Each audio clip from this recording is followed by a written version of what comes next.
আসসালামু আলাইকুম ভাইয়া। ওয়ালাইকুম সালাম। কেমন আছেন ভাইয়া? এই তো মোটামুটি ভালো। ভাই আপনি নতুন একটা সিনেমা শেষ করে আসলেন আমরা দেখলাম। তো সিনেমাটা নিয়ে যদি একটু কিছু বলতেন। নতুন আমাদের কলকাতায় 3টা মুভির কাজ চলতেছে, তার মধ্যে একটা মুভির কাজ শেষ হয়েছে, আরো 2টা আছে। আর বাংলাদেশের 4টে মুভি আমার অলরেডি কমপ্লিট করানো আছে। আমরা ভালো একটা দিন থেকে সিনেমা করে রিলিজ করবো আর কি। জি ভাইয়া, আপনার ওই কলকাতা সিনেমাতে হিরোইন হিসাবে কাকে নিয়েছেন একটু?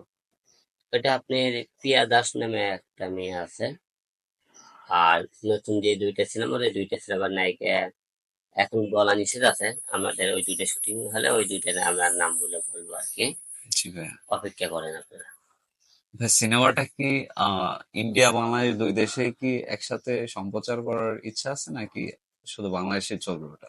না, যে রিলিজ হলে তো 2 দেশে রিলিজ করা হবে।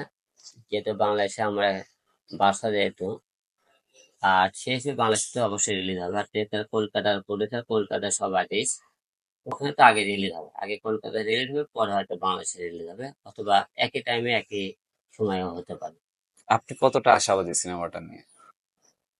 আর যেহেতু ওপার বাংলা দর্শকের একটা ভালোবাসা আছে, সেই ভালোবাসা উপলক্ষে যা বলা যায়, ভালো কিছু যদি মনে করেন সিনেমা দর্শকদের ভালো লেগে যায়, তাহলে আশা রাখতেই যে ওপার বাংলা দর্শক আমাকে গ্রহণ করবে।